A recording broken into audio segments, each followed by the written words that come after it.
Hey, hello, it's Marcel. Hey Marcel, it's Chris Schaefer. How are you? Chris Schaefer, I'm not too bad. Just working away here on some videos. How about yourself? Oh, pretty good. I just, somebody forwarded to me your video of the border Okay, yeah. crossing, so I just want to say thanks. That was very interesting and educational. Well, yeah, I mean, somebody had to do it, right? Yeah, there's always people talking about doing it, but nobody really filmed anything about it, so. The only one I ever saw was the Canadian girl, or she called herself on YouTube or something, and she had dual citizenship, so never, and of course that was a long time ago, so I'm like... Do you have a mask you can put on? No. No? Nope. Why not? Because I don't wear them. No? No. Okay. What's your citizenship? American and Canadian. And do you have a COVID test with you? No. Do you have an ArriveCAN app completed? I'm not sure what that is. You're not sure what the ArriveCAN app No, is? what is that? And not vax, correct? Correct. What a waste of fucking time. So I'm just trying to understand. Yep. You wear them at the airport, right? Yep, to get on the airplane, yep. You get on the airport, but you don't Yep. wear them here. So No. and when you walk through the airport, do you wear them? Yep. Okay. So what's the difference between the airport and here? How's I'm why, just trying to like, why is this relevant, though? I don't understand why this is relevant. I'm just curious. So this is public health. Fucking retards. I'm Marisa. I'm an enforcement officer. Yep. So just a couple of questions for you. Can you put your phone down for me, please? I'm gonna film. I'm allowed Really? to. Mm-hmm. So I understand you're coming in from the US. Do you have a pre-arrival test? Nope. Okay. Can you put a mask on for me? Nope, I don't wear them. Have you filled out ArriveCAN? No. Okay. All right. So basically, are you vaccinated? No. So then you understand the requirements. You've been here before. There are no requirements. I'm a Canadian citizen, so that's that. And I can leave right now if I want to. Yeah, absolutely. Okay, well, I'm gonna go. As you know, you are required to quarantine for. I don't have to do anything, okay? So please leave. Goodbye. Well, I did my research. I was at that Osoyoos rally, and I talked to the border agent who was working on the other side, like the guy in the truck that kind of watches the border, when there's reports of people near the border.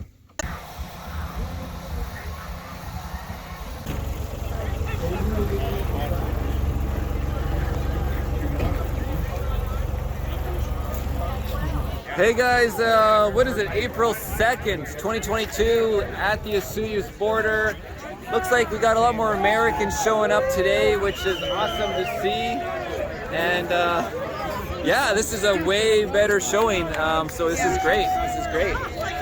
We'll have to talk to a couple people, and the speeches will start soon. Anyways, I am Marcel Irnie at US. This is Orville.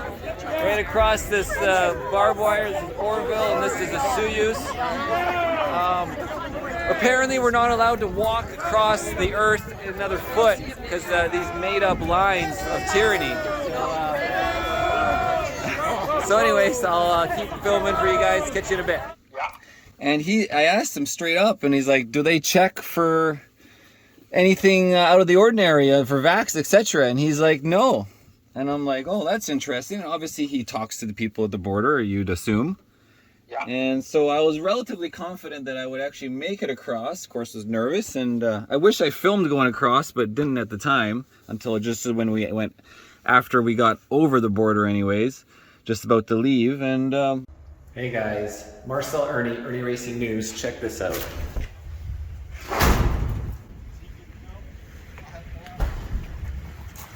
All right. We got the side-by-sides and the dirt bike.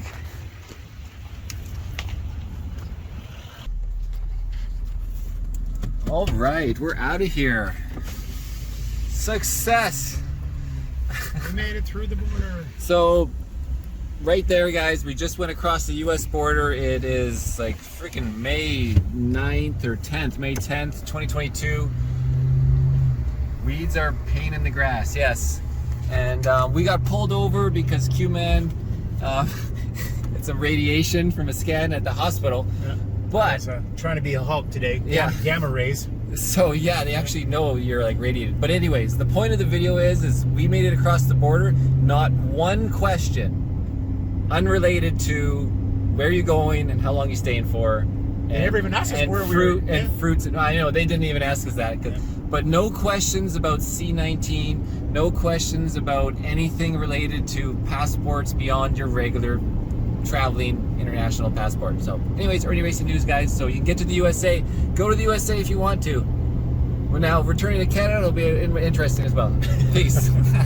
But on the way back to Canada, obviously, you know, that was the main thing, right? What are they going to do, and how are they going to treat me when I'm non-compliant, as you saw? Yeah. Mm-hmm. So you still haven't heard anything back as a follow-up from those guys? So today would be, this is on Sunday, the 22nd. So today is like 8 days. What is it today? What's the date today? Today is the 30th. So yeah, this would have been day 8 or day 9, one of the two. I guess it depends how you count it, if they include that day or not. But yeah, no, not one follow-up, and that was my phone number I gave them. They obviously phoned me, right? Yeah. Everyone's vaccinated, I'm assuming? I am. I am, sir. That's my medical autonomy. Okay. So, did you do the ArriveCAN or not? No. Alright. Is there a reason why you won't do it? I don't believe it's needed, not necessary. Okay. So, did you take a negative COVID test at all before you came back? No. Alright, so what's going to happen is I'll refer you to the health officer. They're going to phone you or talk to you on the phone. I don't want to talk to the health officer, please. You have to. I'd like to decline that. There is no declining. You've got to talk to the health officer. And my name is Mike, and I'm calling from Public Health Agency in Canada. All right, so the reason for my call is that I received a call from CBSA, where you at. Basically, you don't want to answer questions if you're vaccinated or not. Yep. But are you vaccinated or no? That's none of your business. Okay, all right. And also, do you have the pre-arrival test? Sorry, you're a little quiet if you can speak up. Sorry, say again. I'm sorry. Okay, do you have the antigen test or PCR test? No. No, okay. Yeah, you know the PCR test is useless too. Okay. Okay. So yeah, it is actually required under Section 58 of the Quarantine Act. And if you don't have that, then you are required to quarantine for 14 days. Then CBSA will give you day 1 and day 8 test kit. And also you will be subject to fine of $5,000 plus applicable surcharges. Yeah, no thank you. And, okay. I'll send an email to compliance and enforcement team. Then they will follow up on you. Okay. All right, sir. All right. All right. Have a good day. Will you give me your address where you're going to quarantine? No, that's not your business either. Okay. All right. That's good. That's so awesome. Yeah, that was I love the way you did it, and obviously that my friend that forwarded me the video enjoyed it too. But as soon as she forwarded me the video, I'm like, I know that guy. He filmed my talk in Penticton. I would like to add, today's June 1st, so a little update to this whole spiel. I actually found a voicemail. I don't always check my voicemails, and there's a voicemail on May 25th for 1 minute at 8 a.m. And so I did get a voicemail, and let's listen. This is a reminder that you must remain in quarantine for a minimum of 14 days from the day you entered Canada. You are also required by law to have taken a day 1 test upon entry, and you are required to do a second test on day 8. We will be following up with you in the next few days to confirm your compliance with these requirements. We ask that you answer our call, or we may have to keep calling until we are able to reach you. With the surge of COVID-19 and its variants in Canada, we urge you to be diligent in meeting the quarantine requirements. This will help slow the spread of the virus and save lives. Thank you for continuing to do your part.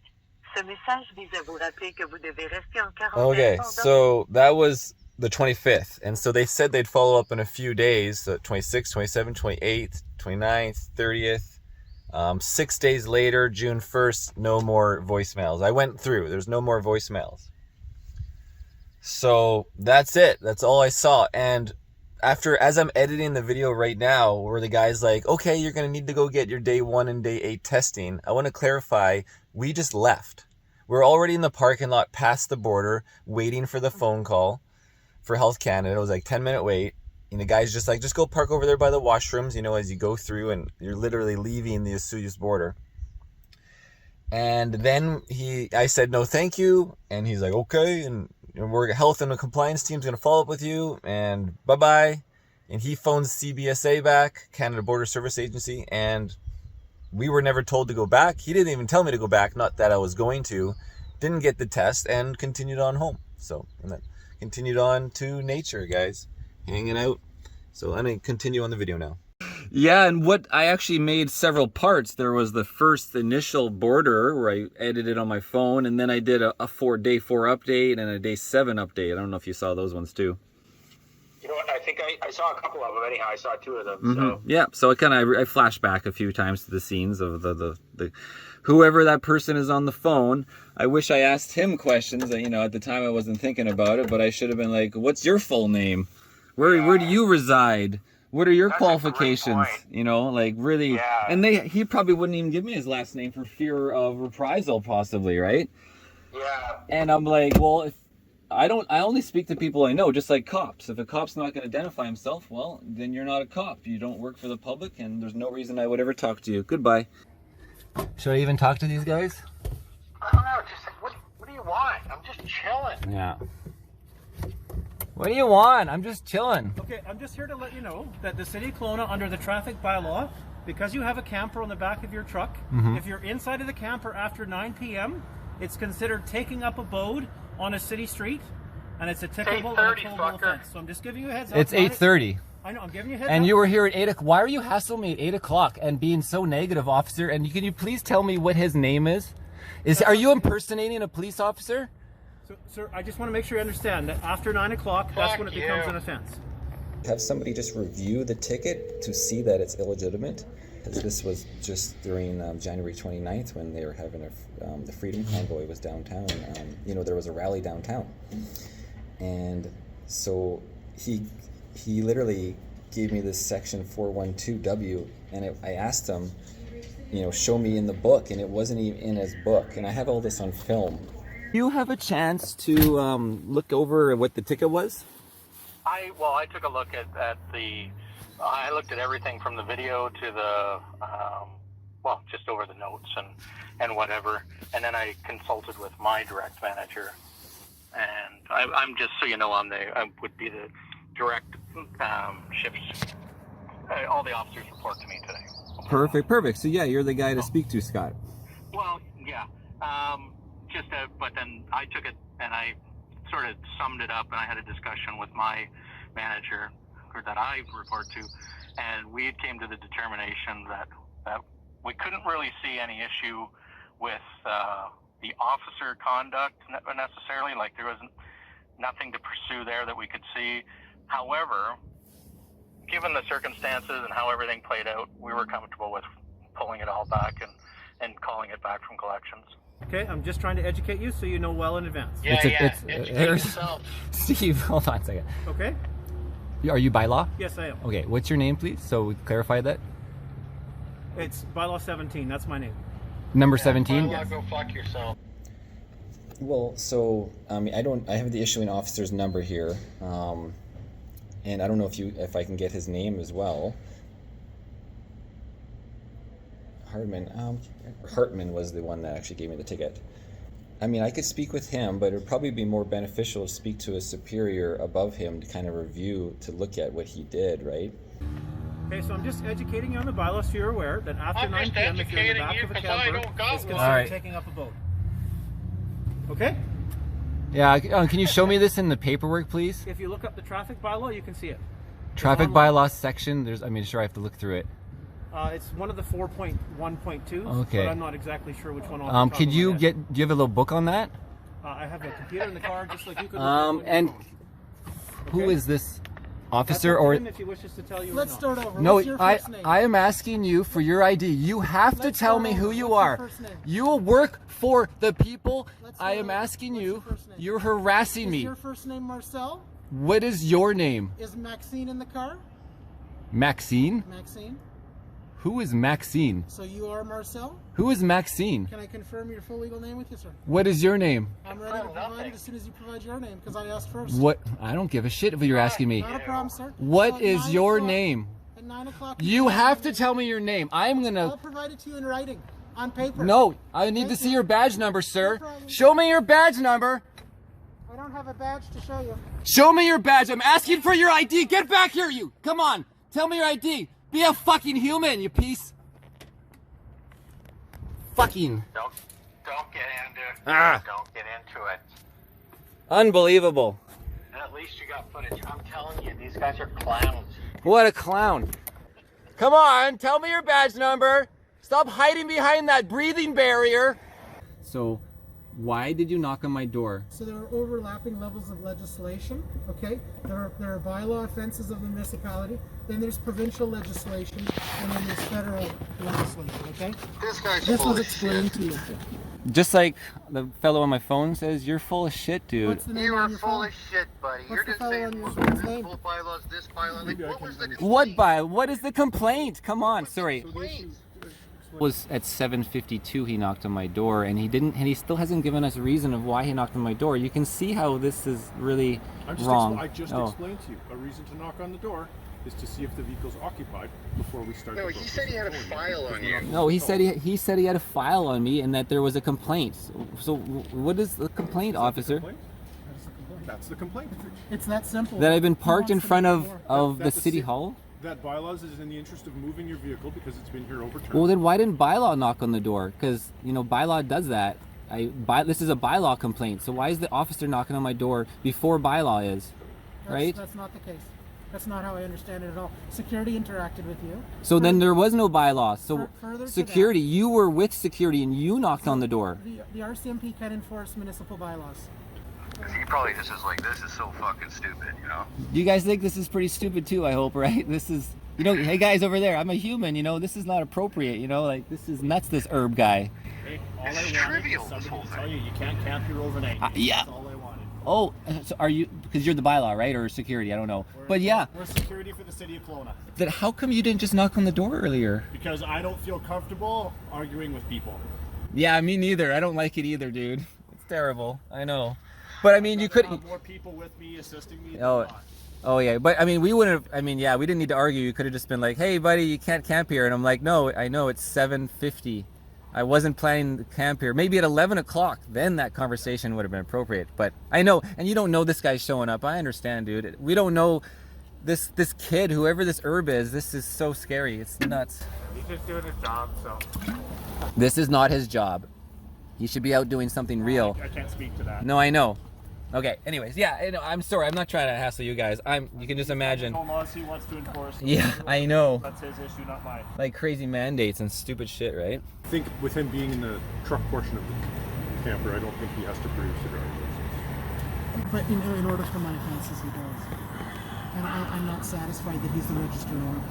I don't know what happened to you today, dude, but I'm not your Serve problem. him as the registered owner no matter where he is. Yeah, you can go serve me at my house. What is your address, sir? Well, if you Please don't provide know. that. No, I'm not going to tell you that either. See, so this Because I don't want to be harassed by you're you. playing a one-way game, sir. No, you're playing a game. Yeah, it wouldn't surprise me at all if they outsourced those calls. I would say 50-50 is not in Canada. Yeah, you never know, because it's like, it just would not surprise me at all if they totally outsourced those from a different countries. It'd be so crazy, but I wouldn't put it past them for sure. Yeah, well, it's good you found the video then. It's slowly, I mean, they're not really going viral at all. Like, not like I'd thought. You know, sitting Well, at you like got a few 8,000, thousand views, that's 4,000, but I mean, that shit needs to get 100,000. So hopefully, like, because, you know, we want everybody to kind of flood the borders and then overwhelm whatever bullshit is left there, right? Yeah, totally. Yeah, that's a great idea. Yeah, no, I'm gonna have to make a trip here right away too. So that's I love the way you did that. So yeah, that's great. And then the way you handled that cop in Kelowna too, that was. Oh yeah, cool. so yeah, you saw the part 2 or the day 4 update then when I threw in those scenes. Yeah. Yeah. Conrad Herbs, yeah. Well, there's a whole series on him. There's like I did a 5-part series, and I still have to edit part 6 because that was I was detained for 3 hours by him and all the people swarming the RV. Okay, so what can I do for you?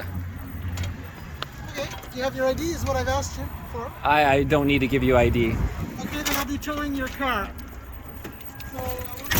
So what's going on? I've asked you to meet me on the sidewalk. I'm definitely not going coming. to have a conversation through the window. Well, I will. Let's go. It's currently towable. Yeah. Okay, so what's the problem?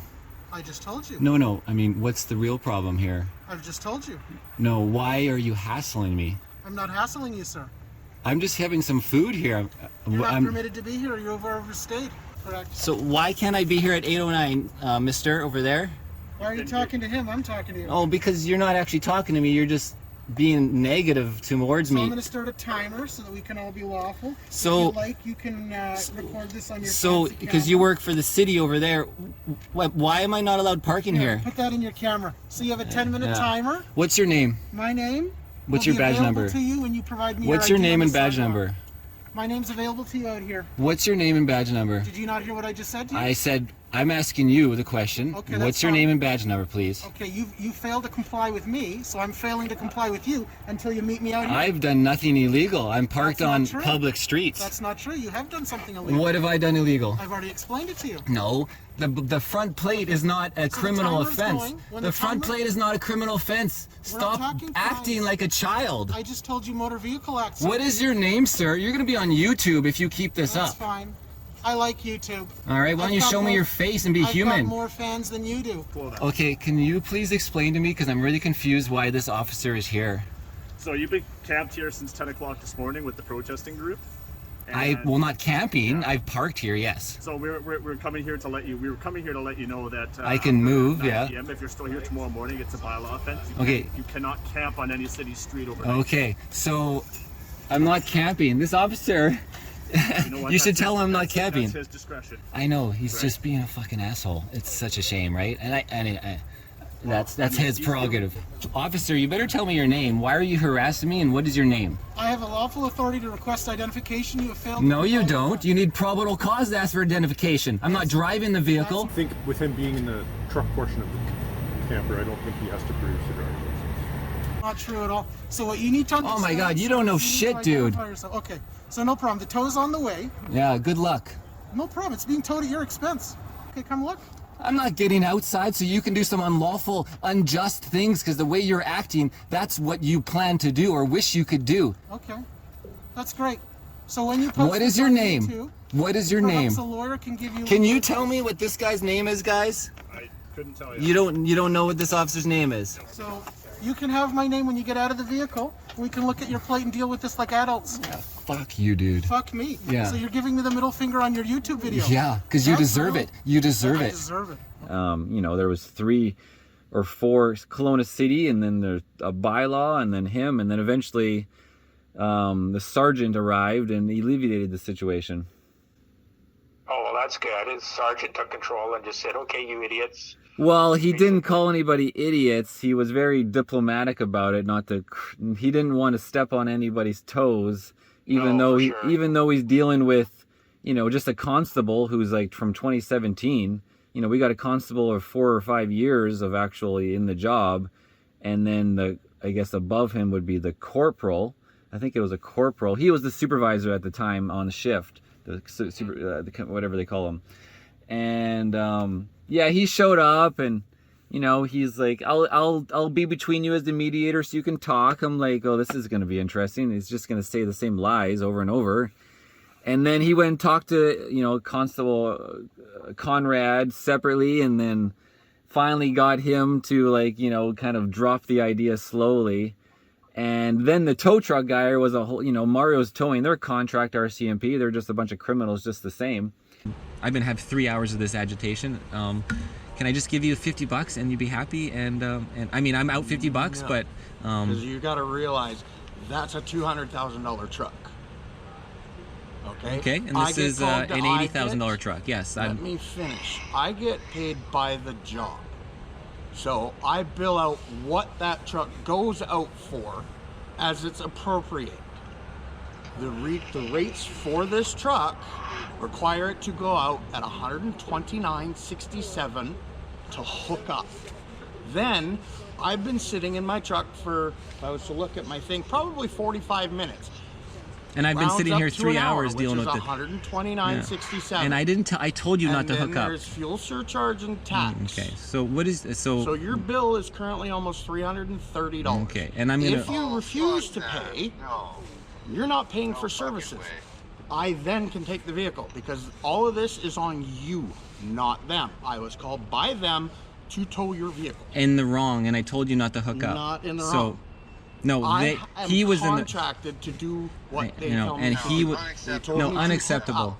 and he was in the wrong. So I was told to hook up. So I have to listen to the RCMP. That is what my contract states. Yeah. Do you own that truck? Either get paid. Mm-hmm. Well, I'm not or paying. It has to get impounded. Yeah, well, and then that's if not that's appropriate. The case, then they have to step in because you're refusing to pay the outstanding bill. Sir, this is not appropriate. It's not my problem. It's my problem. It is your to problem. do my job. And my problem is to live. Doing my job. I told you not to hook up. That's your fault, dude. No, I have to hook up. When they tell well, me you're under to contract, do my job, so then you're. I have to do what. So you work for Mario, and you're under contract, and you contract with the RCMP as being their main tow thing.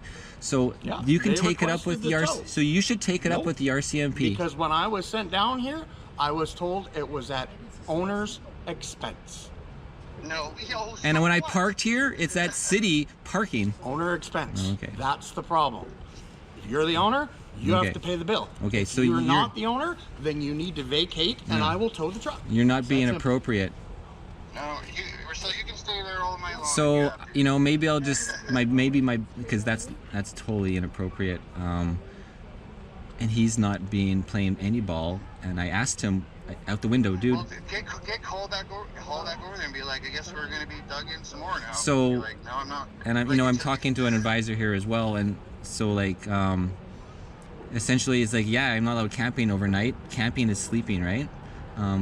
So I'm gonna have to just wait this guy out. And the problem is you're now in a civil agreement with him. Okay. And the longer you wait, the longer it's going to continue to accrue charges on your truck to the point that he can put a lien against your vehicle. He thinks $300 is reasonable. So $300 is not reasonable. $500 is not reasonable though. So they have a rate that they bill with. I know, but I didn't call him, and it was an inappropriate call, and it's not my responsibility. And human to human, you can understand. They cried wolf. They cried wolf, yeah, exactly. And he was trying to, he's like, you owe me like $400 to unhook. And I'm like, that's your problem. You hooked up in the first place. It was an illegal tow. You can't even tow me the way with my camper and the dirt bike on the back. It literally would not even be possible, even if I asked them to do it. I'd have to remove the dirt bike, and you need a tow truck that can pull 13,000 pounds as well. And you got to disconnect the drive shaft, all this shit, right?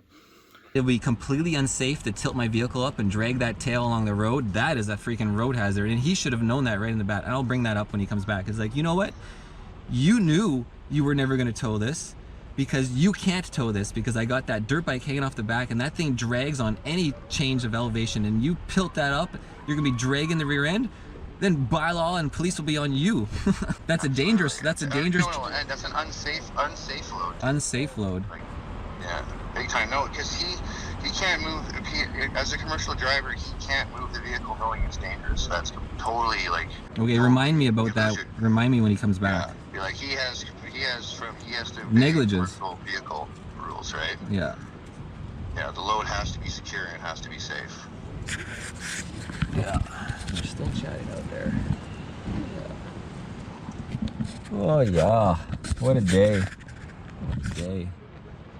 Yeah, you're probably gonna end up having to wait this fucking guy out until he has to shift change tomorrow, and you would be ready. So, yeah, and then in the end, Hall came back after having some kind of argument with the tow truck driver, and he was in tears. His eyes were red, and he's like, okay, he's gonna unhook, and I'm gonna make sure the constable doesn't pull you over down the road, and you need to leave now. So something went on between all of them, and he was in tears when he came back. His eyes were he had tears in his eyes, not tears falling off his face, but something transpired with that tow truck driver, which is strange. To get it's like, it's not my responsibility. It's the RCMP who called the tow truck illegally and you hooked up illegally, and you know, this is not my problem. So yeah, something transpired after that caused Hall to have an issue. And then he's like, you have to leave now. And I'm like, well, I'm still not quite comfortable. He's like, you have to leave now. I don't know what these guys are going to do. They're going to, like, you know, the tow truck guy was saying, he's like, well, I own your vehicle now, essentially, because you're not paying me, right? You know, it just goes on and on and on, right? Just such bullshit. Wow. Yeah, well, you know what?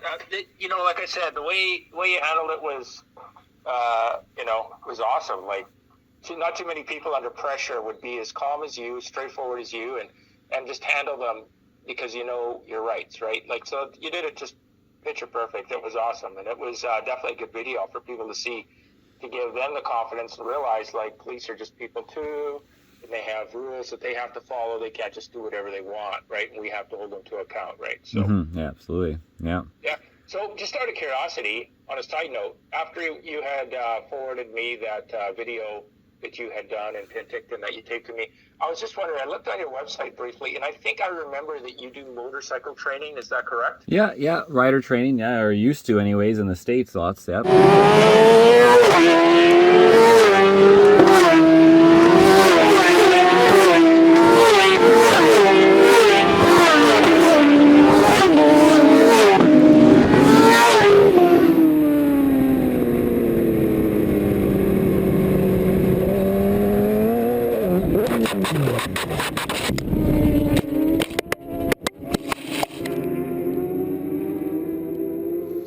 Are you from the States originally? No, I'm from Canada. Oh, okay. But I'm just saying there's not much tracks out here, you know, much audience for it, people that actually want to pay for it, right? Yeah, so you do motorcycle training, like street bike training or dirt bike training or both? Oh, super bike training, street bike training, sport bikes. Yeah, like typically I would do it on the racetrack. There's a whole rider training playlist on my main channel, the one of 200K subscribers, the Marcel Irnie channel. Oh yeah, bike on. Oh, it's hot.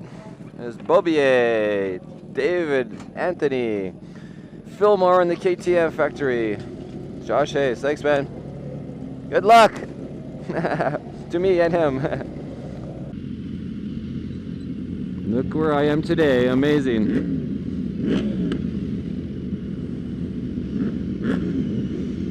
Okay, let's get a...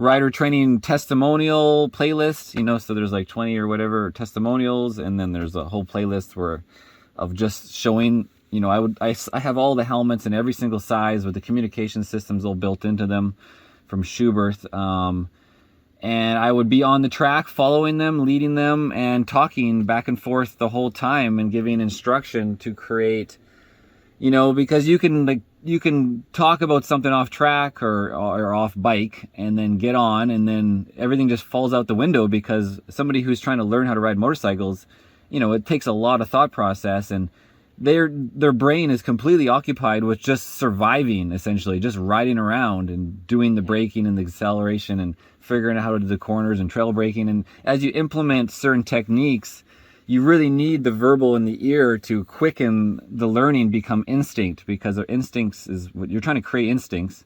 I always use the analogy, it's like when you first stepped into a manual car, you know, from an automatic to a manual, when you're just, you know, 16, 17 years old, or anybody who hasn't done it, you have to literally think, okay, push the clutch in, okay, put it into first gear, all right, apply a little throttle or move off brake, apply throttle, release the clutch, apply more throttle. Like, these are all thought processes, right? And well, now what you do, you just bam, bam, bam, bam through the gears, right? There's no thought process at all, and that's instinct. And so that's what I do, and that's why I was really great at it, right, while I was doing it. So now when you do this motorcycle training, like, is it something, where do you usually do it, or can you do it mobilely as well?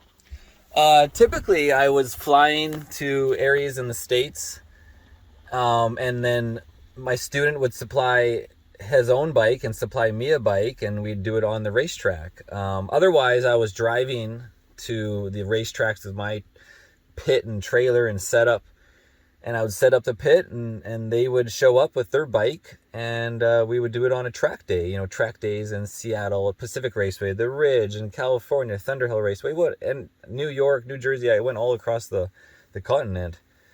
Oh wow! In Yeah. all these So years. when you're training people to ride bikes, then you're training people that already know how to ride bikes, that already have licenses. They just want to ride better. Yeah, the people I train already have a motorcycle license to ride on the street, you mean? Yeah. But yeah, it's certainly that, yeah, my typical customers on the racetrack, well, they might not even have motorcycle licenses, but they've been on the track before, they've been on a bike before. But on that same subject, it's like, it's the even more important is when you have a new rider on the street, like, it's so dangerous to be on the street with a motorcycle and not have any idea of what you're doing. It's not like a car where you can just understeer, oversteer, you know. A motorcycle, people just grab the brakes, they just punch the brakes, and in any emergency scenario, and they're down and sliding into whatever they're going towards, right?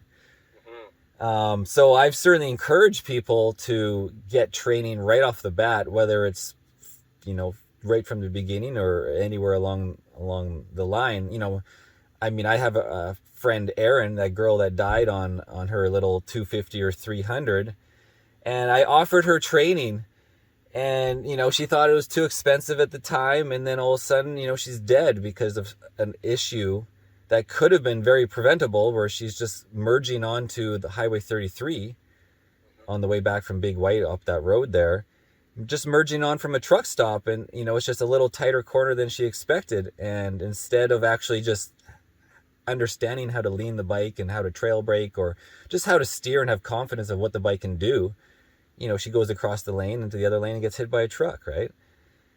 And so it's like, oh man, if only I offered to do it to her for free. You know what I mean? If like I was second guessing, like, oh, if only I could I'll just, you know, and that brings you back to people learning how to ride, right? You can only do so much. We all have to survive, but, you know, you always think about that. No, fair enough. But what about, like this time of year when everyone wants to ride bikes, have you ever thought about just, you know, taking a couple bikes on the road and going to a community and just doing like driver training?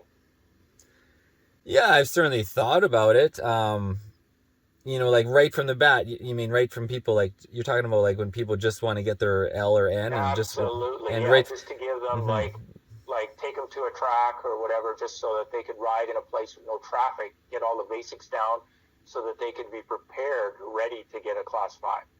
Or sorry, a class 6, I guess it is. Yeah. I mean, certainly these are all options. I mean, you need parking lots. Obviously, parking lot drills is what they do already and can certainly be beneficial.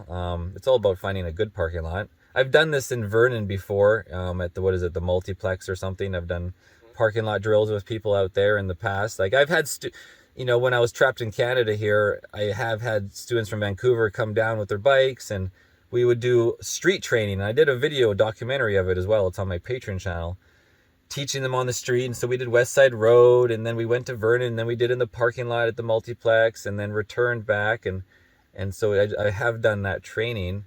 But I mean, it's just all about what I want to do with my time, right? And like, do I have the bikes? Do I supply the bikes and do all that? So it's not really my interest right now. Yeah, like what's your main interest right now?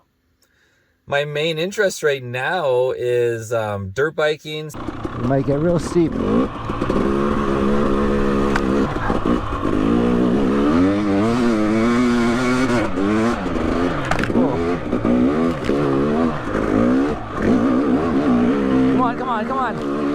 Come on. Oh shit. Right through the branch. Whoa. Shit. Ha ha ha ha. Yeah. Side by siding.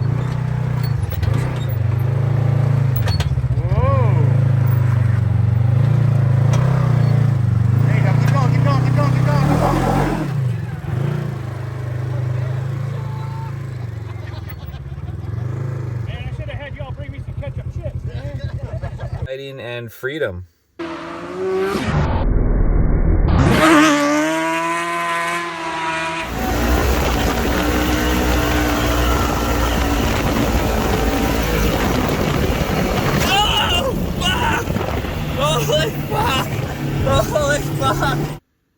And women. Well, that's good. Yeah, that's a healthy interest. All that I've been hearing so much of.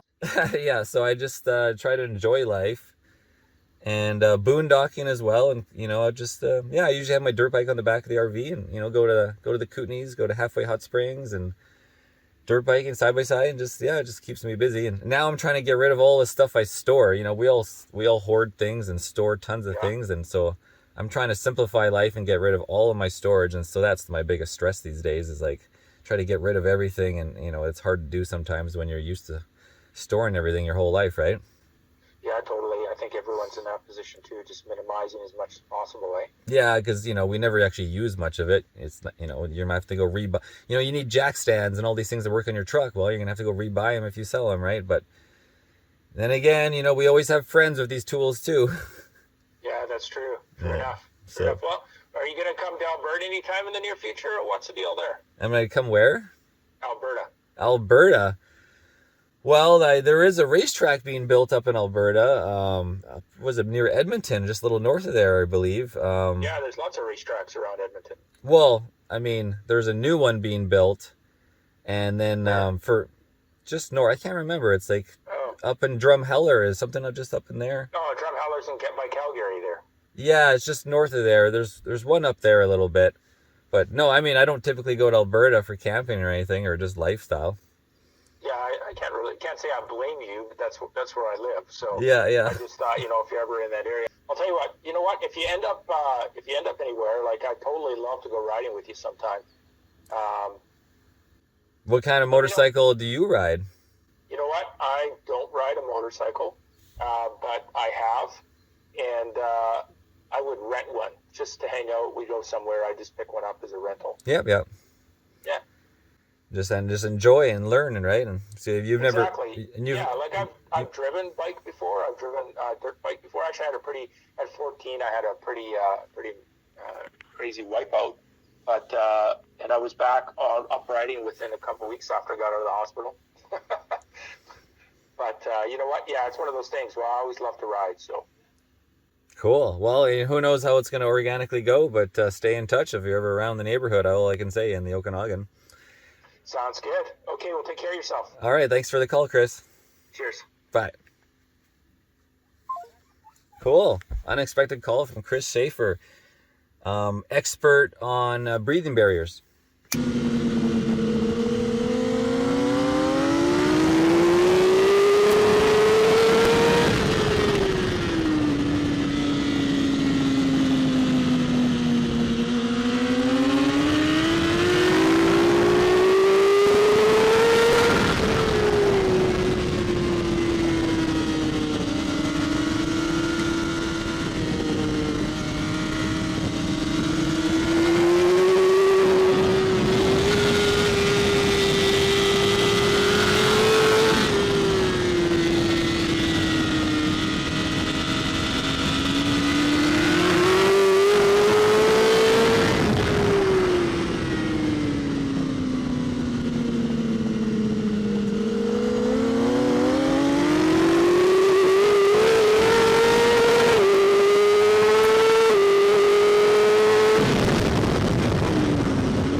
Whoa, shit.